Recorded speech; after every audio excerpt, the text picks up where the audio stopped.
కలిసి ఉంటున్నప్పటికీ కూడా ఏంటంటే మధ్య మధ్యలో గొడవలు అవుతూ ఉన్నాయి. ఇక ఇప్పుడు మేము కలిసి ఉండలేము అని చెప్పిండు. ఏ రకమైన గొడవ జరుగుతుంది? ఏ రకమైన గొడవలు చేస్తున్నది? ఇక వాళ్ళు ఏం గొడవలు చేసుకుంటున్నారో మనకు అర్థం కావు, చెప్పరు మనకు. గొడవలు మాత్రం జరుగుతున్నాయి. ఏ విషయంలో అనేది వాళ్ళకి స్పష్టంగా చెప్పలేదు. కొంతకాలము మా బిడ్డ కూడా మాతో మాట్లాడలేదు. మాట్లాడకుండా ఉన్నాము, ధైర్యంగానే ఉన్నాము. మా బిడ్డను మాత్రం కేర్ఫుల్గా చూసుకోవాలని బ్యాక్ నుండి చూస్తూ ఉన్నాం. ఎందుకంటే టీవీలలో అంతటా పేపర్లలో డైలీ న్యూస్ చూసి మా గుండె అంతా అవిసైపోతున్నది. మరి వాడు ఏమైనా చేస్తాడేమో బిడ్డను అని చెప్పేసి మాకు ఆందోళన కలిగింది. దాంతో ఏంటంటే ఎప్పుడు కంటికి రెప్పలాగా చూసుకుంటూనే ఉన్నాం మా బిడ్డతో. అయితే బిడ్డని ఏంటంటే మరి మేము వాళ్ళ వాళ్ళ అమ్మనాలతో వాళ్ళు మాట్లాడుతామంటే లేదు నాన్న నేనే మెయింటైన్ చేసుకుంటా, మీరు మాట్లాడుతారంటే నేను ఆత్మహత్య చేసుకుంటానన్నది. బిడ్డని ఆత్మహత్య చేసుకోవడం మాకు చూడలేము, నువ్వు ఎట్లనే ఉంటూ నువ్వు బతికుంటే చాలు, నేను వెనకకెళ్ళి మేము చూసుకుంటుంటాం బిడ్డని. మేము వాళ్ళకి ఎవరిని కూడా టచ్ చేయలేదు, వాళ్ళ జోలికి వెళ్ళలేదు. అదంతా ఇది 4 సంవత్సరాల నుండి సపరేట్ రూమ్ తీసుకొని ఉన్నారు.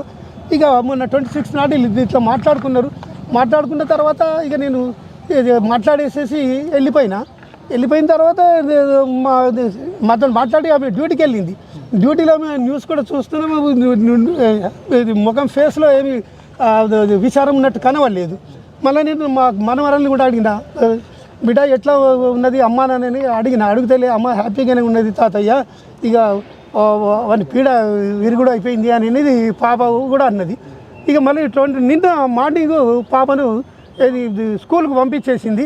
స్కూల్కి పంపించిన తర్వాత ఈమె డ్యూటీకి పోతున్నదని అనుకున్నాను. నేను ఇంట్లో ఉంటుందని నేను ఎక్స్పెక్ట్ చేయలేదు. డ్యూటీకి పోతుందని అనుకున్నాను. పాప అన్నది తాతయ్య నువ్వే తీసుకురా నన్ను స్కూల్కి వెళ్ళంటే నేనే పోయి 2:40కి నేనే స్కూల్కి వెళ్ళి పాపని ఇంటికి తీసుకొని వచ్చేసిన. ఇంటికి వచ్చే వరకు 4 అయింది. అయితే అప్పటికే నాకు టీఆర్ఎస్ భవన్ దగ్గర నుండి ఫోన్ వచ్చింది. టీఆర్ఎస్ భవన్లో నాకు షాప్ ఉన్నది, కండువాలది, బీఆర్ఎస్ కండువాల షాప్ ఉన్నది. కేసీఆర్ పార్టీ పెట్టిన రోజు నుండి నేను షాప్ పెట్టిన. భవనం కట్టిన తర్వాత నాకు సపరేట్ రూమ్ ఇచ్చిండ్రు, ఇప్పటికీ నాకు ఉన్నది. అయితే అక్కడికి వెళ్ళి ఫోన్ రాగానే నేను పాపకు బేటా నేను ఆ కండువాలు ఇచ్చేసి వస్తాను, నువ్వు ఇంట్లో ఉండని చెప్పేసి రామ్నగర్లో ఇంటికాడ దింపేసి నేను వెళ్ళిపోయినా. వాళ్ళకి పోయి ఇచ్చేసి తిరిగి వచ్చే వరకు 6 అయింది. 6 కాగానే తాతయ్య నాకు స్టేషనరీ కావాలా, వాళ్ళ క్లాస్మేట్ది క్లోజ్ ఫ్రెండ్ది 29th నాడు బర్త్డే ఉన్నది, తాతయ్య నాకు బర్త్డే గిఫ్ట్లు కొనియాలంటే ఆమెను తీసుకొని తార్నాక అక్కడ పెద్ద బుక్ షాప్ ఉంటుంది తార్నాకలో బ్రిడ్జ్ దాటగానే అక్కడికి వెళ్ళి అవి కావాల్సిన మెటీరియల్ కొనిచ్చుకొని షాపు నుండి డైరెక్ట్గా ఇంటికి వచ్చేసినాం. ఇక అప్పటికే ఏంటంటే చాలా ఆలస్యమైంది. అమ్మ ఇంట్లోనే ఉన్నది తాతయ్య అనంటే నేను గేట్ దగ్గరనే దింపేసి బెటా నేను మళ్ళీ కలుస్తా, మరి నాకు అర్జెంట్ పని ఉందని చెప్పేసి నేను వెళ్ళిన. కరెక్ట్గా నేను 8 o'clock దింపిన. అక్కడ నేను కొద్దిగా దూరం పోగానే ఒక 15 నిమిషాలకు నాకు మళ్ళీ పాప నాకు మళ్ళీ వస్తుంది అయిపోయింది. నాకు మళ్ళీ పాప 1 minute పాప నాకు మళ్ళీ ఫోన్ చేసింది. ఫోన్ తాతయ్య అమ్మ డోర్ తీస్తలేదు అని చెప్పింది. చెప్పగానే ఏంటంటే నువ్వు వెనుకకు రా తాతయ్య అనేది వెనుకకు వచ్చినా నేను వచ్చేవరకు 8:30 అయింది.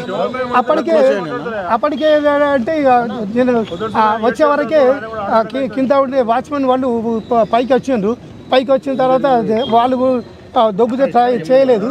కాకుండా ఉంటే 2 యువకులు ఉంటే అట్లనే రెంట్కుంటే వాళ్ళు పిలిస్తే వాళ్ళు వచ్చి డోర్ను బలంగా గుద్దితే లోపల బోల్ట్ ఇరిగిపోయి డోర్ తెరుచుకునేది. డోర్ తెరుచుకునే వాళ్ళు బయటకు వెళ్ళే అవి లోపల డోర్ పెట్టుకోలేదు.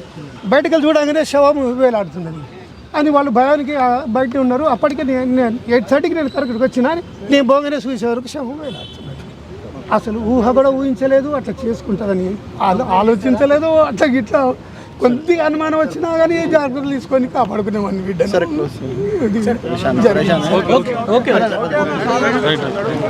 ఇబ్బంది పెట్టద్దు మనం కూడా.